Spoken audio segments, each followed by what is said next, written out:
Eu sou a Amélia, PCNP de Matemática, e vamos conversar hoje um pouquinho com vocês. Olá, professores, professoras, tudo bem com vocês? Eu sou o Carlos, sou PCNP de Matemática. Nosso encontro de hoje é sobre algumas ações formativas das ATPCs, e o tema ele surgiu a partir das demandas de formação que foram apontadas pelos coordenadores. Olá, gente, tudo bem? Eu sou a PCNP de Arte, Roberta, faço parte do grupo de linguagens, mas hoje eu estou aqui para apoiar o pessoal de Matemática e Ciências da Natureza. Olá, meu nome é Everton, eu sou o PCNP de Ciências e hoje nós vamos participar junto com vocês dessa ATPC. Bom, então para começar, eu vou compartilhar com vocês um material da pauta dessa semana que foi encaminhada para os coordenadores, né, e creio que vocês também tiveram acesso a esse material ou estão tendo acesso a esse material agora, tá? A temática da nossa TPC são os recursos tecnológicos e o engajamento dos estudantes. Eu vou pedir para a Amélia comentar um pouquinho sobre os objetivos dessa nossa TPC. Então, os objetivos da pauta que nós vamos discutir hoje, primeiro, discutir a importância dos recursos tecnológicos no processo de aprendizagem, identificar os tipos de recursos tecnológicos utilizados na unidade escolar e avaliar o impacto do uso dos recursos tecnológicos na aprendizagem, engajamento e avaliação dos estudantes. Bom, então para nós iniciarmos esse nosso trabalho, a ideia é que, por meio desse vídeo, a evolução das tecnologias na educação, nós possamos discutir algumas questões, né? Esse vídeo está disponível no YouTube, né?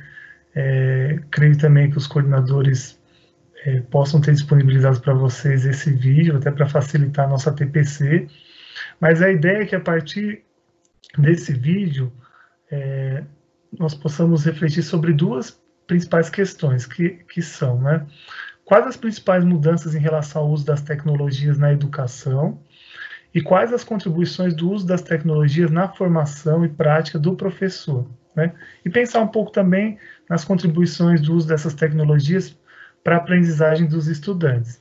Então, a ideia agora é que vocês possam assistir o vídeo, discutir essas duas questões, e aí daqui a 15 minutos nós retomamos.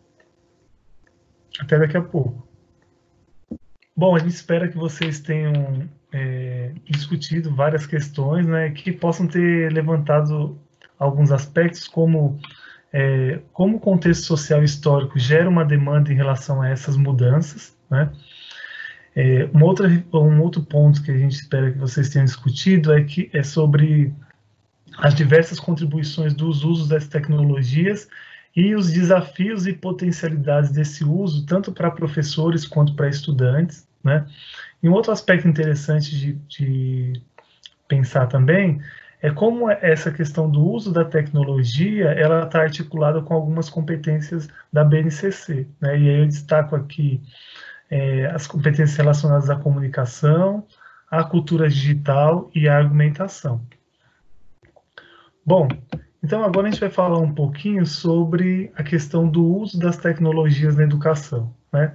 Quando a gente pensa na questão do uso das tecnologias na educação, a BNCC ela traz algumas orientações em relação ao desenvolvimento de algumas competências. É interessante olhar para essa competência, né? Porque ela dá um direcionamento do uso da tecnologia não só como uma questão instrumental, mas também o uso da tecnologia como uma forma de trazer criticidade, reflexão, né, de pensar sobre as questões éticas que estão envolvidas no uso dessa tecnologia, né. Quando a gente pensa também nessa questão das tecnologias, a gente sabe o quanto é importante desenvolver esse estudante, promover situações de aprendizagem para que os alunos possam compreender com clareza essas informações e até mesmo prevenir, né, a disseminação de informações falsas, como são as fake news, né? Que esse aluno seja capaz de produzir conhecimento, que ele seja capaz de exercer o protagonismo e também a autoria, não só num contexto pessoal, mas também num contexto coletivo. Tendo como referência esses documentos, né, a gente pode pensar também na contribuição do componente curricular de tecnologia e inovação.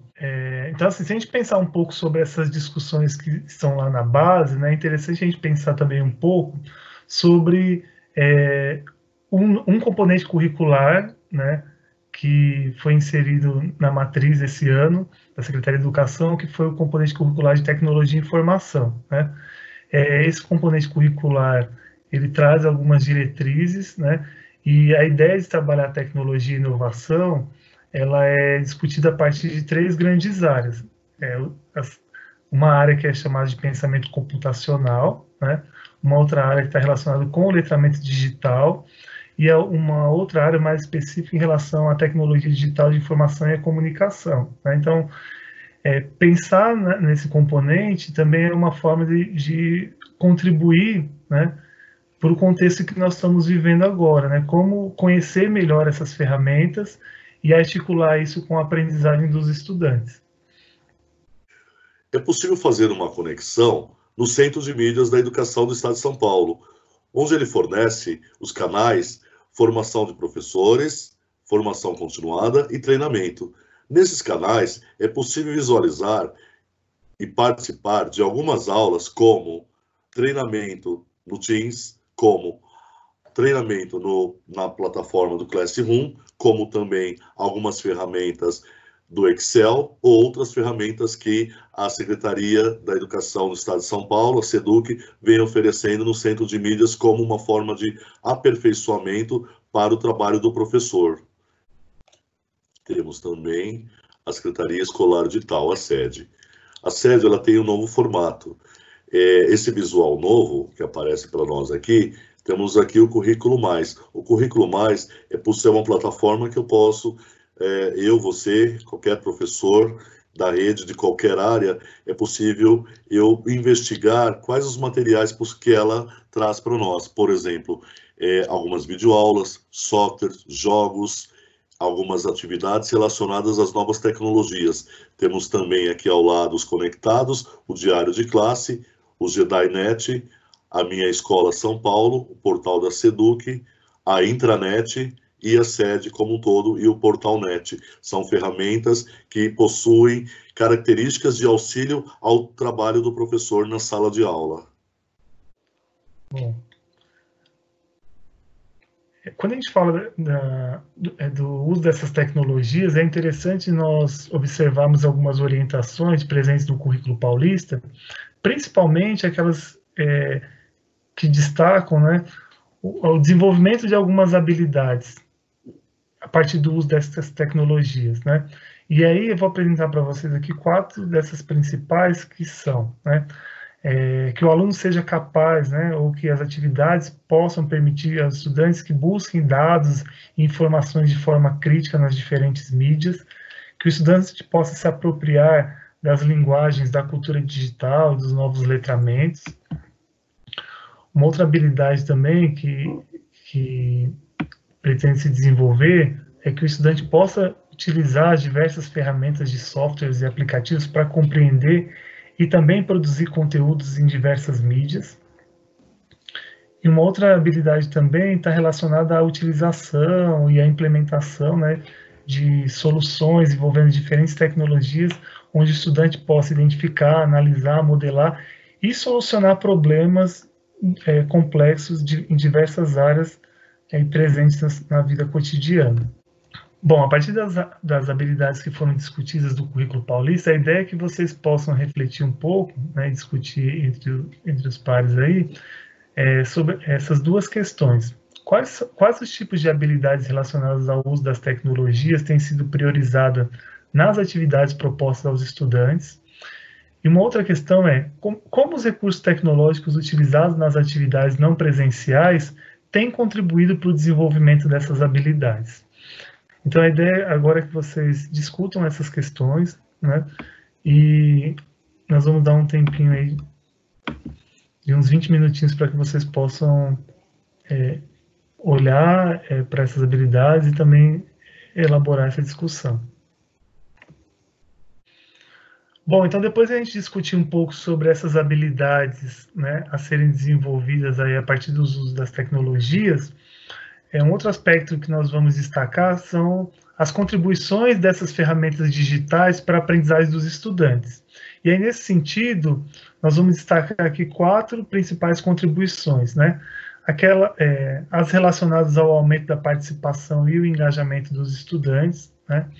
O quanto é importante a gente pensar nas ferramentas digitais que nós utilizamos e como elas contribuem, né, e otimizam essa participação e engajamento dos estudantes.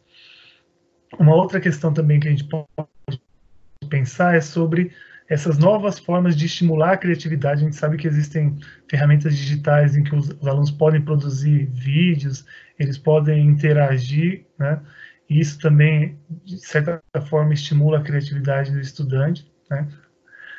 Outra contribuição está relacionada com o fortalecimento do trabalho em equipe, o quanto as ferramentas digitais contribuem para esse fortalecimento e também para a aproximação entre professores e estudantes, né, na medida em que nós estamos aí em tempos de distanciamento social, né, com atividades não presenciais, as ferramentas digitais elas contribuem para essa aproximação. E pensando nessas ferramentas digitais, a proposta de atividade agora está relacionada ao seguinte aspecto: que vocês possam selecionar 3 ferramentas digitais mais utilizadas nas atividades propostas aos estudantes, e a partir dessas ferramentas vocês possam discutir um pouco sobre as potencialidades e limitações de cada ferramenta digital que tem sido utilizada, né? Então nós vamos dar aqui um tempinho para vocês pensarem aí uns 20 minutinhos, e aí nós retomamos essa discussão.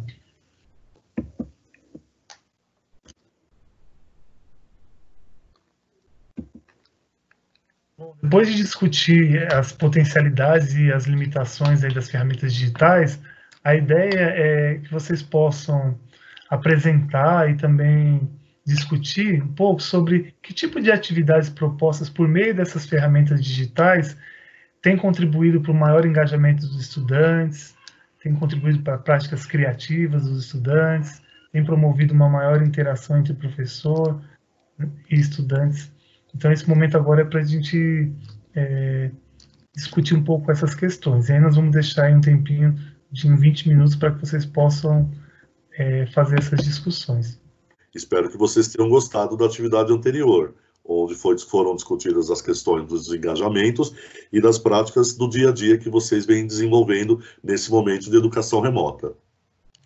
Nesse bloco aqui, eu vou focar a questão da avaliação mediada por ferramentas digitais, as atividades avaliativas, de que formas que elas podem ser síncronas, quando permitem a comunicação em tempo real, online.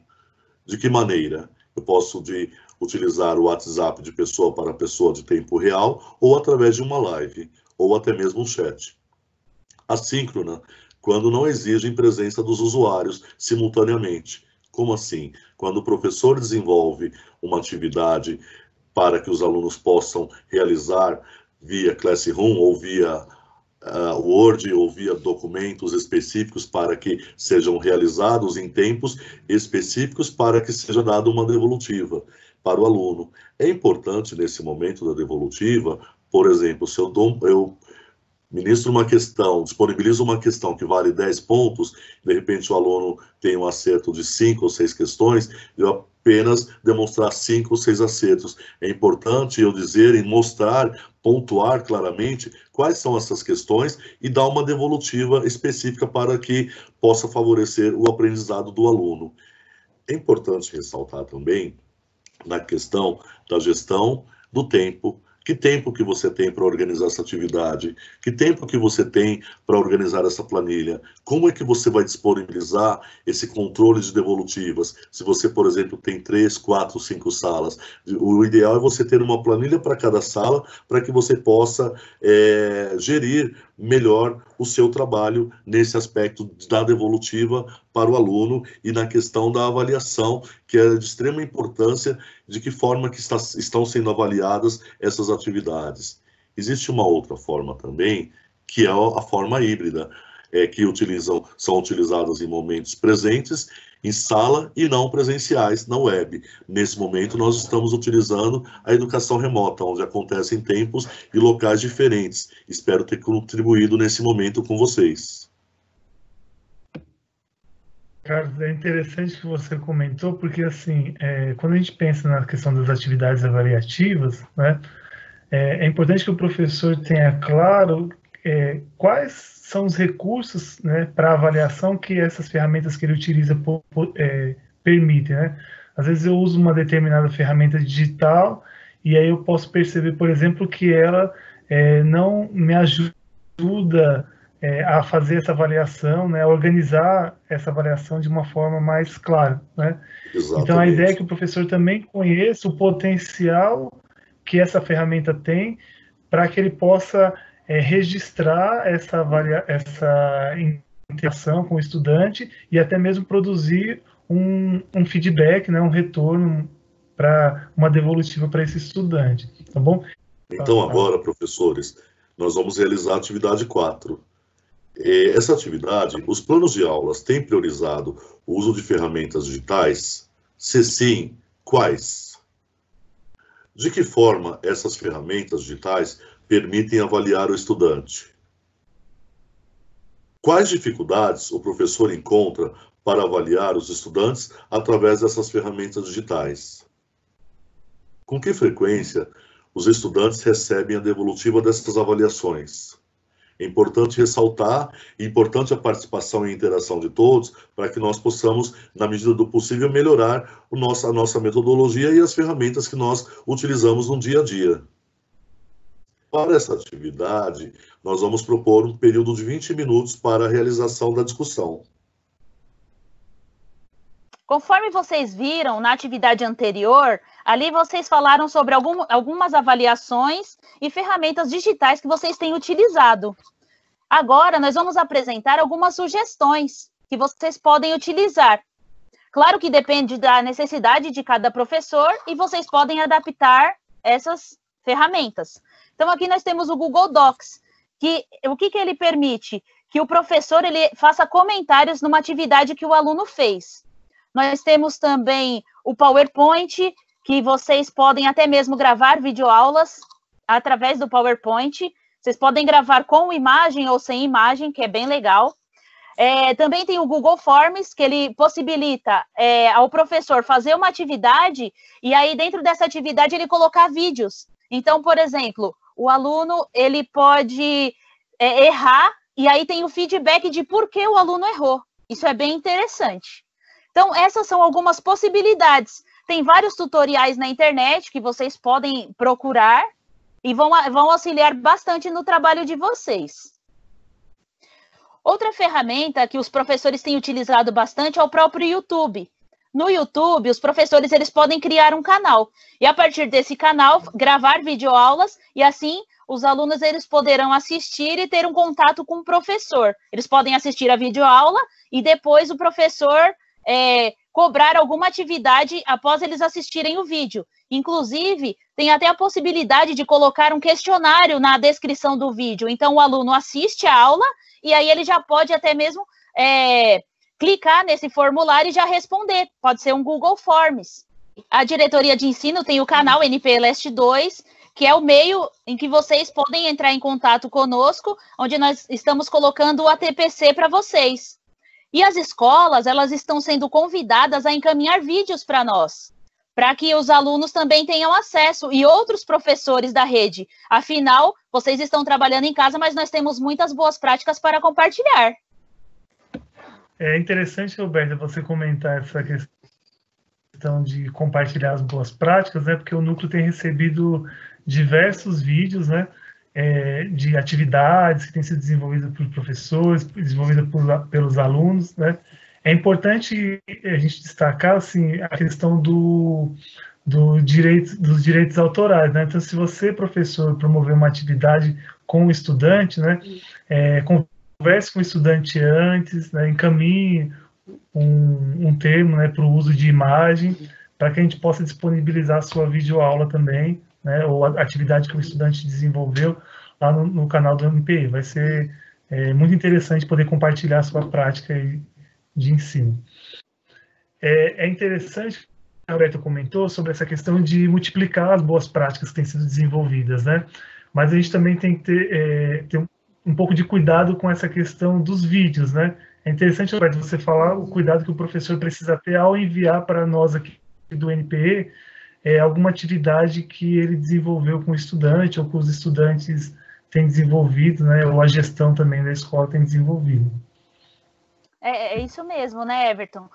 Os professores, eles precisam tomar cuidado com essa questão dos direitos de imagem do aluno, então eles têm que encaminhar o vídeo com as habilidades, o nome do professor. Na verdade, nós temos algumas questões que os professores, eles precisam fazer para encaminhar os vídeos para nós, e o uso de imagem dos alunos. Se os alunos aparecerem, tem que ter a autorização do uso de imagem. E outra coisa é tomar cuidado ao colocar músicas, porque às vezes não é que a gente não quer postar, é que ao postar, o vídeo ele pode ser bloqueado pela questão dos direitos autorais. Então, se o professor for colocar música, procurar músicas de domínio público, tá bom? É interessante, Roberto, a gente se atentar para essas questões, e qualquer dúvida que você, professor, tiver, entrar em contato com o NPE para que a gente possa esclarecer essas dúvidas e disponibilizar o material que tem sido utilizado nas suas aulas, tá? E aí eu vou passar agora a palavra para a Amélia, para que ela possa fazer as considerações finais. Então, como o Everton falou, né, nós estamos caminhando para o finzinho aí da nossa TPC, e eu vou ler só as considerações finais para vocês, que é a importância dos recursos tecnológicos no processo de aprendizagem, a necessidade de conhecer e avaliar os tipos de recursos tecnológicos utilizados nas atividades propostas aos estudantes, e compreender o impacto do uso dos recursos tecnológicos na aprendizagem, no engajamento e na avaliação dos estudantes. E eu quero aproveitar aqui a minha fala e agradecer a participação de todos os professores e, ao mesmo tempo, parabenizá-los pelo trabalho que têm feito aí durante essas atividades remotas, junto com os alunos, tá? Então, eu agradeço, um bom trabalho e até o próximo TPC. Desejo um bom trabalho a todos os professores e professoras. Esperamos em breve revê-los. Até mais. Eu também gostaria de parabenizar os professores, porque a gente sabe que nesse período de atividades remotas nós temos trabalhado bem mais, mas como vocês podem ver, nós também estamos nessa. Também estamos gravando vídeos para vocês, para auxiliar no trabalho de vocês. Passo a palavra para o Everton. Bom, eu queria agradecer a Amélia, o Carlos e a Roberta, que puderam interagir aqui nesse momento de ATPC. Agradecer a você, professor e professora, que conseguiu e se dispôs a participar das atividades. E dizer também o quanto o núcleo pedagógico está à disposição, né, para contribuir para a formação, né, para esclarecer dúvidas. Então, a Amélia já deixou o nosso e-mail aí, Roberta comentou um pouco sobre o canal, então que esses possam ser um dos instrumentos de comunicação entre o núcleo pedagógico e vocês, professores. Um grande abraço e até a próxima.